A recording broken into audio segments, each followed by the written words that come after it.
Jay here, Stretford, Paddock. Joining me as always, is Joe Smith. I'm always with you. Because you're always with me. Either mentally or physically. Either way. Whatever you like. Sheffield United 2, Manchester United 3. As it says on the title and the thumbnail, 21 is coming. 21 is on. It's happening, isn't it, Joe? Yeah. Obviously. Well, it's not, but it might be.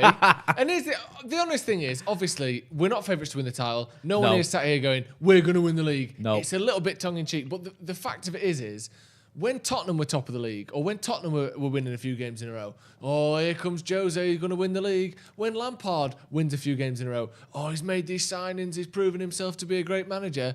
When United have won 5 of their last 6 games, yes, and we're on the best run of form in the league, we're up to, it's only 5th in the table, but we're 5 points behind top with a game in hand. Yep. We're above Chelsea with a game in hand. Yep.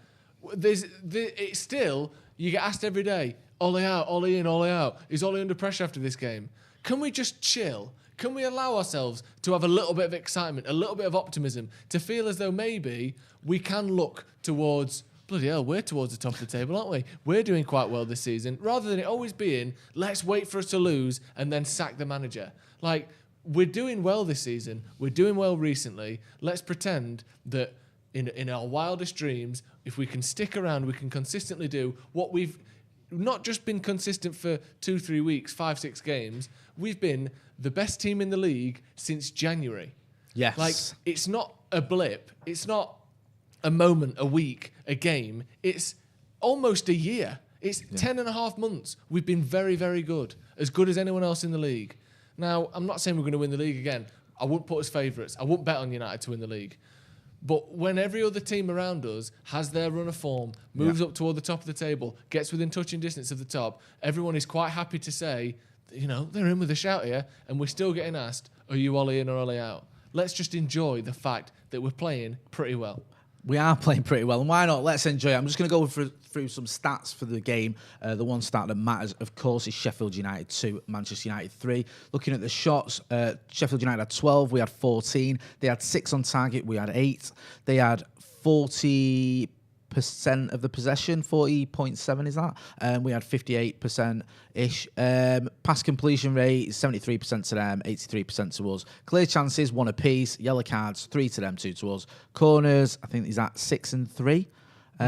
6 corners to them, 3 to us. I think they obviously made the most of one of those corners as well. And 2 offsides to them. And 4 to us. Do get involved in the chat and the comments as well. Let us know what you think about the game. Let us know what you think. Whether you are drinking the Kool-Aid and thinking, you know what? Why not? 21. Be honest then. Yes. And we do feel like we have to caveat it slightly with the whole, Yes. well, it's probably not going to happen. Yes. Have we got a chance of this? Yes. Genuinely, I don't think we're favourites to win the title, but we're in with a shout. Yeah. And I'll tell you why. Tell you for why. 2 words. Leicester. 2 words. Leicester. Yeah. Yeah? But you remember 2016 when Leicester did it? Just about, mate. Things, Just about, mate. strange things can happen in the Premier League. Fucking hell. And Sorry. Don't know what happened there. And it's been one of those leagues, and we've seen the defending champions get battered 7-2 off Aston Villa. We've seen lots of teams dropping points. You said it, Jose Mourinho at one point was riding high. Frank Lampard at one point was flavour of the month. United have been mint for almost 12 months now. And, it's like, you go out with someone. In the league, that is. Yeah, in the league. You go out with someone for a couple of weeks, they're all right. In fact, they're great. And then, after, the rest of it, they're not that great. Do you know what I mean? After, I don't know, the rest of it. Yeah, the next 9 months, 10 months, they're not. And you think, actually, was that 2 weeks? A bit of an act. And this is the real personality. This is Do you know what I mean? Yeah. Yeah. And it's like, actually, are United actually quite good? Yeah. Because we've been good for that long that you start to think, inverse of that, isn't it? it's like you think that maybe this is our real standard, that we're actually a very good team. And yes, we've had blips, and yes, we should have done better in the Champions League, and our home form hasn't been great, but you can't ignore the fact that we're doing really well. We're up to, 6th? Yeah. 23 points. I think we've got a game in hand. A game in hand on all those teams. On all the teams above us as well. So we can go 2 points behind the leaders Liverpool when we play our game in hand, which I think you said could be miles away. Yeah. But the point is, just enjoy it, man. Enjoy it. Get involved in the chat and let us know what you think. Mardragon says, We are good, Jay. So we are good, Jay. And Joe, please get on team. We are winning. I'm very much on team. We are winning. I'm very much on team. 5 wins out of our last 6 games in the league, which has taken us from mid-table shite to actually we're towards the top of this league. We're one of the best teams in this league, which I think we are.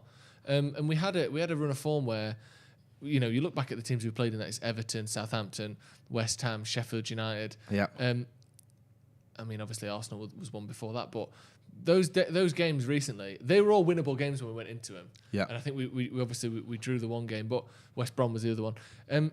But we've won the rest, and that's what you have to do when you get these runs of forms. And these are the sorts of games where Sheffield United. Let's not even say that, because they were so bad that we shouldn't have even let them get within a goal of us. They not today. They weren't that bad, but this season. Yeah. But you look at Everton, you look at Southampton, you look at West Ham, you look at those sorts of teams, and you think that they are the sort of games that we were dropping points in last season. Yeah. They're the sort of games that we've been dropping points in for 7 years, and the sort of points that Chelsea are dropping points in this season.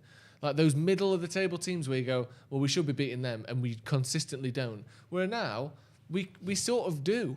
You know, the games we lost this season, the game to Crystal Palace is unforgivable. The one to Arsenal, whilst we shouldn't have lost that game, at least it's against a team with some threat. Yeah. It seems as though now we're actually good against the teams that are worse than us, which for a long time had always been our Achilles heel. No, you're right, and this is the thing. It's like when you finish where you finish at the table, whether you finish, if you finish in second, third, or first, whatever. First. You look back first. You look back to these games, don't you? And it's not just the ones where you go, well, we made easy work it out, we blew that team away. It's the ones where you've had to hold on. You've had to have that save from Dean Henderson at the end, or you've had to get that goal where there's a little bit of luck involved, or whatever. But you've had that bit of belief, and you can see it now with these players as well. We keep going behind, but we have that belief. We have that. And as long as we've got that, you've always got a chance with the quality that we've got. And a big part of that tonight was the fact that one thing I loved was Marcus Rashford's goal, because he's got this trait. Which one? Well, exactly. He's got this. Well, his second one was probably the build-up play was better, but he's got this trait, Marcus, and I love it. Is the fact that if he misses 1 or 2 chances or he's caught offside a few times, his head does not drop. And if early on in his career, it could do. If he was having a bad start to the game, he'd carry on throughout the game. And if he missed a couple of chances, he probably won't get a goal. He's done it time and time again this season. Against Newcastle, wasn't having a great game, missed a chance, comes up with a goal. Against PSG away, wasn't having a great game, comes up with a goal. Southampton away, wasn't having a great game. PSG at home, wasn't having a great game, comes up with a goal. Southampton comes up with a last-minute assist. Tonight, misses a chance, gets caught offside a few times, then scores an absolute great goal and another one as well. Keeps his chin up and is always... What is that, 11 or 12 goals this season now? 12 goals this season, I think, is it in all comps? I might be wrong there, but he's either 11 or 12. Yeah, he's doing well, and he's on course for his best ever goal scoring season, following what was last season his best ever goal scoring season. So he's moving in the right direction. Anthony Martial, we were praying to the gods above that he'd get a goal today. Literally, yeah. Not even that's not even a metaphor. We did a seance before the match. Check that out on Twitter if you haven't seen that. But yeah, and it worked because he needed a goal. It worked. Did it work? I'm not sort of the science there. To be fair, he got a goal. I don't know how much it's down to me and Joe and Macca holding the phone, but he got a goal and he wanted that. You want him to get off the mark because in the Premier League he's not got any goals, which is a striker, a number 9. Is going to be. I don't care how confident you are. It's going to play in your mind. Yeah. And he got it. I've just got a super chat there. He says, we can't be talking about a championship when we still haven't played well a full 90 minutes in the league. Points look good, but game has to improve. Now, you're right. We do have to improve, but we can still talk about a championship. Of course you can. Of course we can. We can still talk about a title. Obviously, we need to be good in a full 90 minutes. That goes without saying. Yes. But you look at Liverpool yesterday, or you look at Liverpool last season. I think they were better. They blew more teams away the year before when they didn't win it. Yes, last year there were so many games where they didn't look great for the full 90, and we saw what we saw yesterday, which was a last-minute winner by Firmino, or last-minute winner by Mane or Salah, and they won the league comfortably last season. And I would say if you watch back most of Liverpool's games last year, a lot of those games, and not all of them, and we're not going to do what Liverpool did last season, but there were plenty of games where they weren't great for the full 90, and they had spells where they were looking shaky, or they had to get a last-minute winner or a last 10-minute winner. So, whilst we need to be more consistent if we actually are going to win the league, you don't have to be world-class for 90 minutes every single game. But on the other hand, you can't keep going down after 5 minutes. No, I agree. This is the thing. So you got to look at it, and we sort of found out against Leipzig, didn't we? We went 2 goals behind. And then it's like, early doors, and you think, oh, well, we keep coming back, and we couldn't do it in the end. I know we did eventually get 2 goals back, but it was too little, too late. And you're gonna come unstuck in the Premier League if you keep going behind every single game, which is like what we've been doing away from home anyway. So we have to address that. We have to be more sort of resilient defensively as well and resolute. And also, just some of the sloppiness that we see in our play as well. Because going back to that, we've not had a good 90 minutes. A lot of that's just down to just wastefulness, whether it's passing, whether it's defensively, whether it's attacking wise. I just want to talk briefly because we're just watching the aftermath of the game and there's showing the video of the footage of Dean Henderson. Mixed bag, not a great start. In fact, the worst start he could have had at the beginning. What did you make of that? First of all, the goal that he conceded, the early one, and then his performance afterwards. First of all, that goal that the first goal, Sheffield United first goal, is his fault. Yeah. You can have a look at Maguire, you can have a look at whoever you want.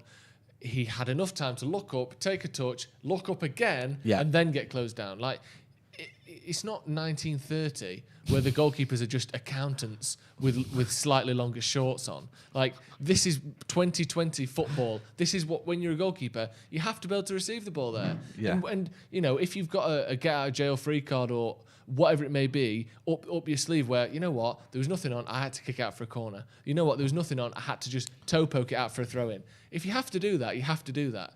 And what you can't do is take your time on the ball.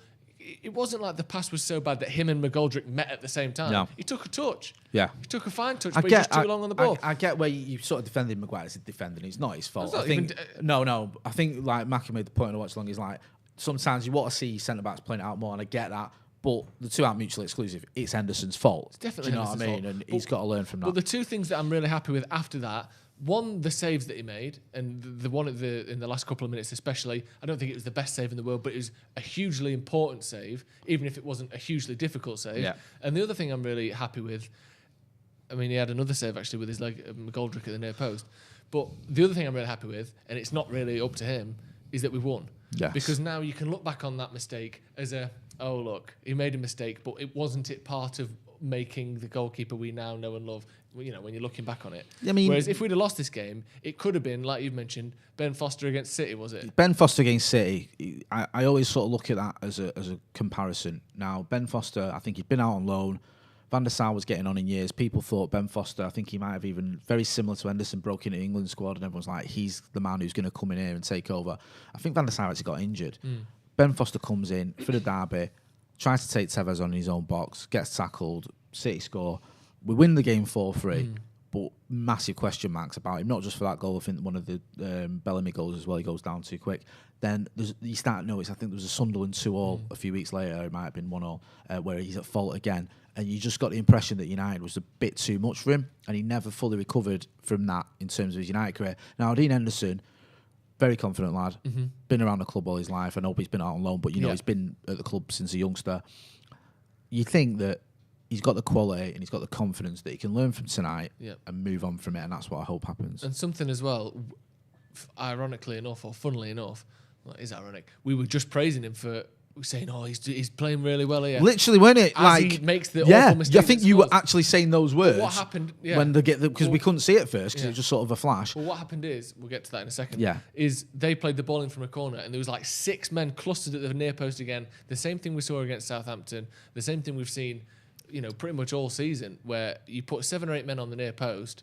None of our players win the header and they just nod it in. And Dean Henderson came into that melee of players, won it, palmed the ball away in a way that I don't think De Gea would do. Now, I'm not saying, well, he saved us a goal there, so he's allowed to give one away when he wants. I'm not saying that, but you're talking about Ben Foster there, and we're not trying to say this is the same situation. No. But when Dean Henderson does something that David De Gea never does, David De Gea, even at his best, never was the sort of goalkeeper to rush out into a crowd full of players and win a punch and win the ball. Now, obviously, he's got to cut out that shit that led to the first goal. But if he can bring something to his game and bring something to United, which we haven't had in years, then, I think he's got a future. 100%. Danny Shields in the Super Chat says, is part of the problem maybe that there's a team of dedicated players who like their manager and every match they go out and play as the pressure of Ollie out if they lose? Maybe. I think there's definitely too much pressure on United. And every single result, every single loss, every single draw is met with this player has to go, Martial has to go, Pogba has to go, Rashford's only good every 1 in 4 matches, Ole's got to go. When we replace in Lindelof, Maguire's not worth the money, Wan-Bissaka's been shit this season. You can go through the whole squad and you can name the thing that social media and that the press and that everyone says about each individual player whenever we lose. Now, if it was the game where Rashford missed a chance, well, he's not consistent enough. If it's Martial, he's not a number 9. And again, you can go through the whole squad. And it's almost as though that United are playing with their backs against the wall every single game because they know if they lose, there's this whole week, this whole swell of questions, of torment that they're going to get online, on social media, on television, based on that result. And really, we need to give these players a little bit more leeway because you're not going to be incredible every game. But and even Bruno, you look on social media, after we lose, Bruno's overrated. Bruno's shit. I Bruno mean, can't make a pass. I think you do see people saying that. You do, you're right. And I think, it's a sort of double-edged sword with social media. You can say, well, it's just social media and some of these people are just kids. Do you know what I mean? Trolling. But then you look at it and you think that, a lot of players are on social media. We've seen players respond to tweets and comments. We've seen them actually get rattled, as they say, and reply to it. And, we've not got fans in the ground and it's a bit different now. No. But a lot of what you're using to gauge fan opinion is social media because you're not going to be able to go to Old Trafford and see what 76,000 fans are doing. So, and again, you have get to acknowledge that. The media narratives that do drive what's said by the pundits, what's said by fans, what's said by your mates in your WhatsApp group. These things are driven by social media. Yeah. And when Ole Out is trending every single week, and when people on Match of the Day and on TalkSport and in the newspapers and in the pub and at home are all mentioning, have you seen that? Have you seen that? Yeah. That's what the talking points become, and the players definitely see that. It's not just social media. Social media is the catalyst of it, but it spreads and it permeates every single section of society where it starts there, but everyone has to answer Ole in or Ole out. You're like, where has that even come from? It is weird, and it came very early. Talking of Ole Gunnar Solskjaer, nice little segue there. Very well. He's been speaking after the game. He says, it wasn't comfortable at all towards the end. We made it difficult for ourselves. Again, after a slow start, but then we played some brilliant stuff. When they get that second goal, it's not comfortable at all. I mean, it's just facts there. He's just hitting you with lots of facts. Up till that last sentence, that could have been like Winston Churchill talking about the Second World War, couldn't it? We made it difficult for ourselves again after a slow start, but then we played some brilliant stuff. Once we won the Battle of El Alamein, that was the turning point. War. Yes, fantastic. And he also says we need to sharpen up at home. Sunday, which in case you've been living in a cave somewhere, is Leeds. At Old Trafford will be a massive test for us. It's a big derby for us. We've been waiting for years to get this game on. Listen, I like hearing that. That's probably the most accurate thing he's ever said. Leeds is one of the big games. It is. Yeah. It's up there with the Scousers and City.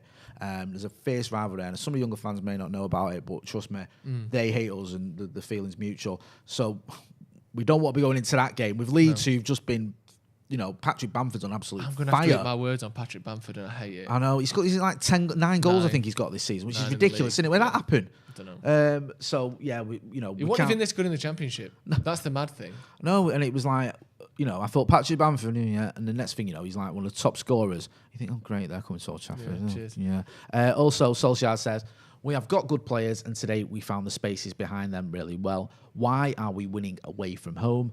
Maybe teams, I don't know. Maybe teams, I don't know. Maybe teams, I don't know. That's I don't a know. Radiohead album, isn't it? I don't know. I don't know either. I mean, we're saying about the Leeds game and all that sort of stuff, and the finding spacing behind in particular. We could see from the start. Yes, we were offside about 4 times in a row, which was massive. I don't know why, but there's something deeply annoying about players consistently being offside. It's like. You just stop being thick. Just take a bit. I know it's not, and it's just stupid fan reaction of it. But you just fucking hell, don't be offside. Time after time after time. But it's clear that they worked on that. Yeah. And you could see in the first half, Sheffield United's line was really high for a team that loses every week. Yeah. And yet, we exploited that a little bit. We exploited it for Martial's goal, and we exploited it for Rashford's first goal. And it's clear that we were working on that because that ball over the top, Tellez kept playing it, Lindelof kept playing it. That Pogba ball kept from playing it. Lindelof, mate, from Marcus's first goal Yeah. was absolutely sublime. We spoke about Dean Henderson briefly earlier. Ole Gunnar Solskjaer has also spoken about the goalkeeper. He said, the good, bad and the ugly may be in a different order. He's always learning. He has probably been looking forward to coming back here, and to get from that start shows his character for the rest of the game. Yep, fair play, because as you said, Joe, he made some good saves and his head didn't drop. Also, just post-match, Solskjaer's been talking about Cavani's FA charge. If you don't know, we spoke about it in the watch-along. Cavani's been charged after his Instagram post, which used a word that was deemed to be racially insensitive, or whatever the exact sort of charged word is. It's sort of racially charged or motivated or whatever. He says, I know Henderson never meant any harm. It's his friend. He's come into a new country and made a mistake. He's apologised. We'll work the FA. I think all that is Spot right. on. Yeah, I ain't got an issue with any of that. I like that he said he's made a mistake as well. He's not said, not doing anything wrong, we'll fight this till the end. I think and put T-shirts on and made a club statement. An unfortunate situation, but again, this is what we said. It's a mistake. We said it. Yeah. It's unfortunate, it's a mistake, and he's probably going to end up punished. And that's them's the rules. Whether you think the law's an ass or not. Yeah, that is the law, and you have to live by it. Go on, my friend. Let's talk a little bit about Anthony Martial. Why not? His first Premier League goal today. We did a little prayer for him before the game. How big is that goal for not just him? Because obviously you have a sympathy and you have an emotion towards the individual players. I want Bruno to keep up this thing of having a goal or assist every game. I want Rashford to keep scoring because I love him. All these different things. Yes. But with Martial, you want him to score for him, but also, no offence to him, Man United striker needs to score goals no matter who he is.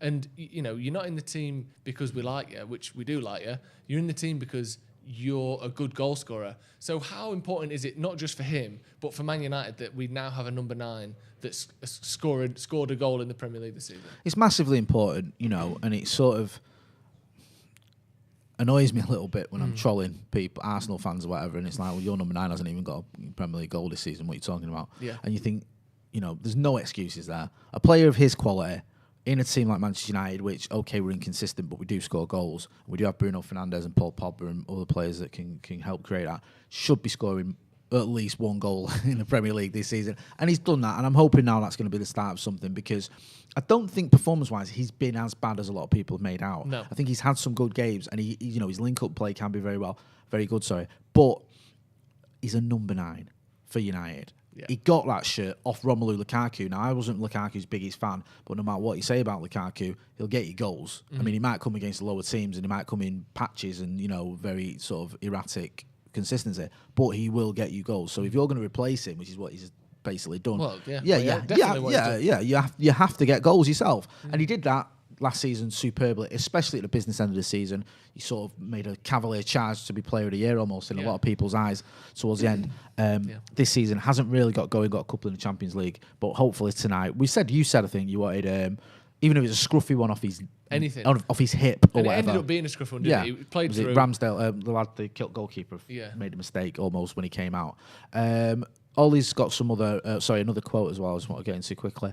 We need to sort the home form. It's not like it is home and away with these conditions without fans. We should be more used to the Old Trafford pitches than these pitches. Some stats as well for you, Joe, because I know you love stats, don't you? I like a stat. He does. He loves a good stat, does our Joe. United are the 3rd team in Premier League history to win 10 consecutive away games. City 2017 and Chelsea 2008. Title winners and not title winners, because United were busy winning the title and the Champions League that season. And United have now won 388 points from losing positions, more than any other team. That's our own record history. that we've extended, by the way. Oh, well, we already had that record 2 weeks ago. You extend a record. The home form is some. Does that worry you? Because obviously this video is talking about the potential of winning the league, or the chances United have of being in that conversation. We ain't going to win the league if we don't turn our home form around. No. What do you think can be the catalyst for that? What do you think? How do you see that happening if it is going to happen? I mean, I think for that, we are so good away. Sorry, as you mentioned there, we're so good away. It's like record-breakingly good. Yeah. And at home, it's just bleh. I think, I don't want to make it sort of oversimplify it, but I think a win against Leeds this Sunday could really get us going. because make no mistake about it, those players might not have played against Leeds before. They might not. I know Pogba did, because when I went to Ellen Road, Pogba played in the Carling Cup in 2012. But a lot of them might not know about the rivalry or whatever, or might not have played, but they'll know about the rivalry. Ollie will have told him because he played against Leeds. Well, he knows. mentioned it there. Yeah, he'll be like, this is a big one for the fans. If you know what I mean, the fans will be looking at this one, and this matters.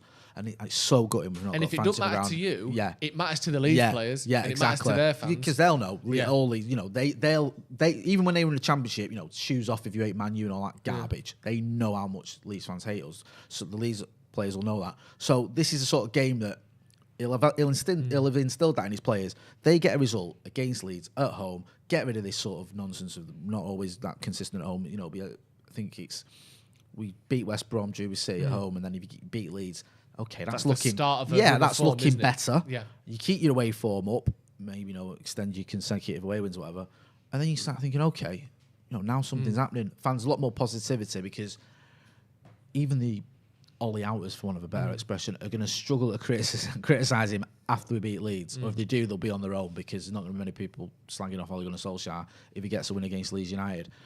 But it's a big game, man. It's one of them, because everything I've just said, you can flip on your head and say, if you lose that one at home to Leeds, already, any sort of sweaty one on the way, forget it.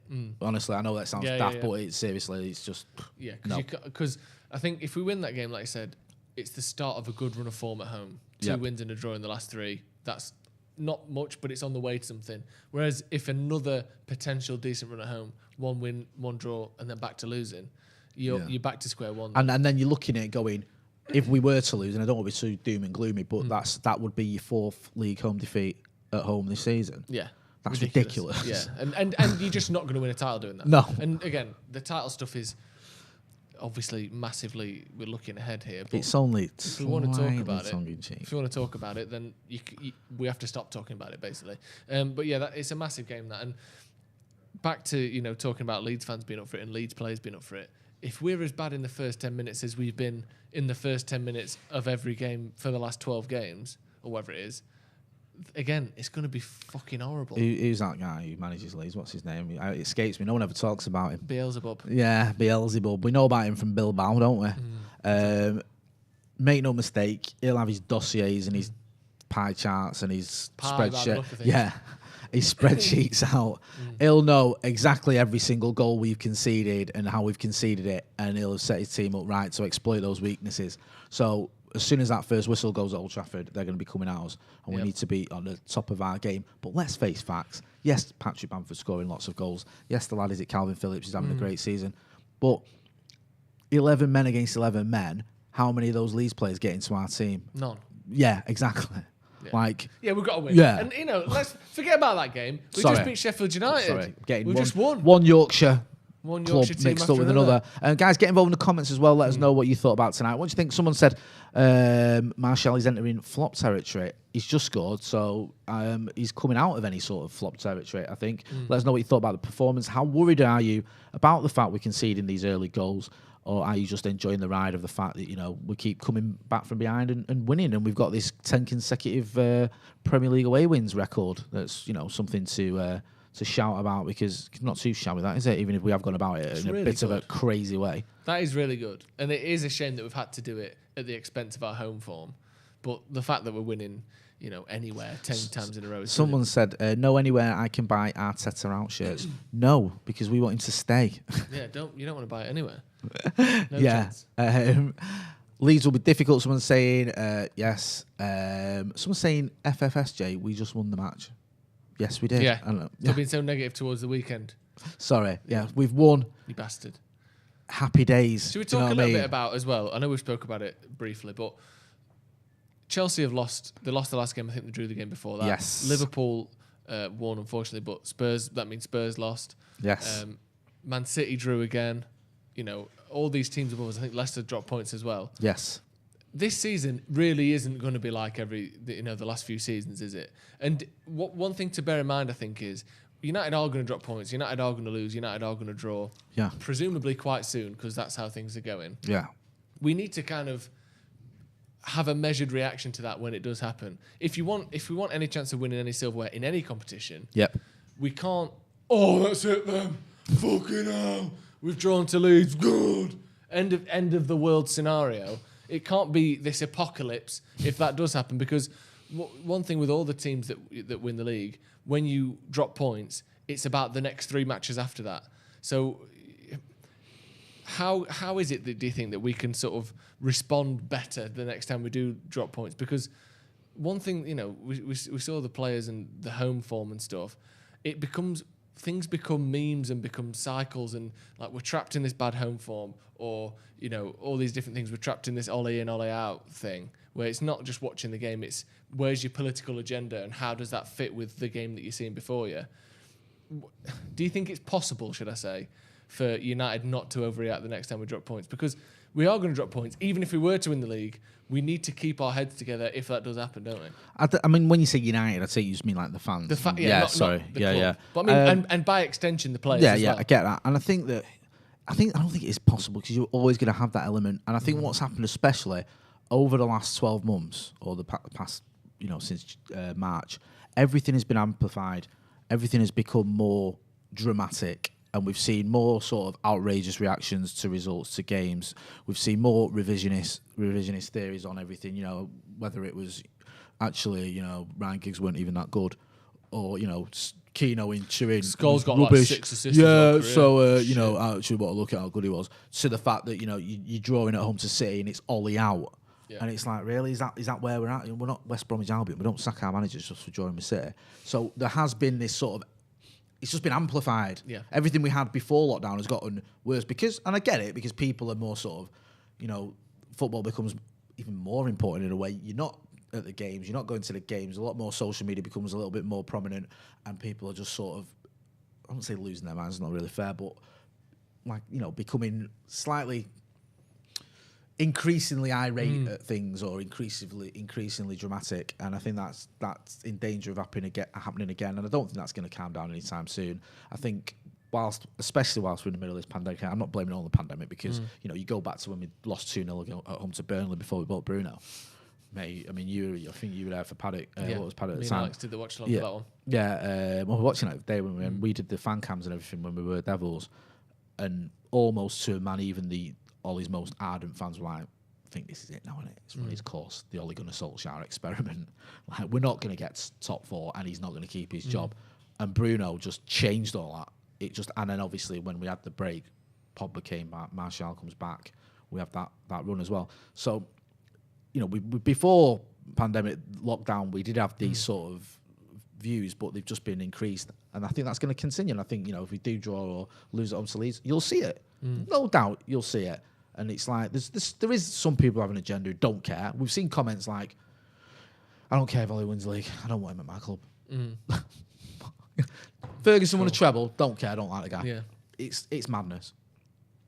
But there's always going to be as well a core element of fans, or a lot of fans. Core element. I'm not saying match going fans. I'm not saying you're not going to the match. Just fans who are a little bit more, put things into perspective a little bit more, and are going to back the manager until unless things get really certainly drastic. Not in a position where if we win our game in hand, we're 2 points off. We're not, that is no position for any club to sack their manager. I don't think there's any club in, maybe Real Madrid in their heyday of sacking every fucker. Well, they sacked Capello, didn't they? After I think when he won La Liga. Yeah. They did it a couple of times, but yeah, that's like. But like otherwise, 5 points off the top with the game in hand. I don't think there's any club in the world that should be talking about sacking the manager in that position. I'm going to wrap it up in a minute. Just before I do, Teas Tutade, forgive me if I've just butchered your name, on a super chat says, Ollie truly needs silverware. Realistically, which one should he target League this Cup, season? Premier League. You look at Chelsea, you look at City under Pep, you look at Liverpool. Yeah, I don't know. All of these teams won the League Cup before they won before they won the Premier League, or whatever it may be. You saw Jose do it. Yeah. I think getting something under the belt, and we ain't gonna win anything before we win the Premier League this season, unless it's the Carabao Cup. So win that, get a taste for it, find out you can beat big teams in finals, find out you can hold your nerve to win a trophy, and then push on and win the title as well. It's a great double, famous double. It's a great shout out. Cheers. Just quickly, because in 2017 when we won it, we beat City on the way to winning it, and I remember being at the presser with Pep, and he got asked about it just after we won, and the journalist was saying, "Do you wish you'd have gone, played a stronger team? United have got a bit of silverware under the belt." And ever since that, he's won it every year. And it's like he got in his head, and he's played a really strong team. Chelsea did it, as you said, get that silverware, little bit of relaxation, and then you can go, right, okay, we've already got something now. Go for it in the league. Listen, don't know about the League Cup, but I'll tell you something. 21 is coming. If you're not doing already, check out the members section. We've got the 12 Days of Paddock, where we're giving away a load of merchandise like T-shirts, other stuff as well. PlayStation 5. We've got a PlayStation 5 that you can win. Apparently, they're really good, so you can check that out as well. Like an Atari. Like a Commodore 64. Just finally, Alex Metcalf in the Super Chat says, I feel like Bruno changed everything. Yes. He's unfair on Ole Gunnar Solskjaer. Was scouted well and Ole wanted him. People acting like he just dropped. I don't think he just dropped on his lap, but I think he had a massive impact on the change. A lot of people say, well, Ole would have been sacked if it went for Bruno. Nah, luckily, he made the decision to sign him and play him every week. There may be elements of truth to that, but Ole still deserves credit, obviously, because he's like... If Fergie didn't have Scholes, Vidic... If Fergie didn't have the class of 92, wouldn't have won that title in 96. Beckham, Giggs, Van Nistelrooy, we know, and that's why he's such a good manager. He's such a good manager, and at the moment, Manchester United are doing really well. Come so let's on. hope we can keep it up. So if you're not subscribing to the channel, make sure you do. That's been Joe Smith. I've been Jay Motti. This has been Stretford Paddock. Thanks for watching.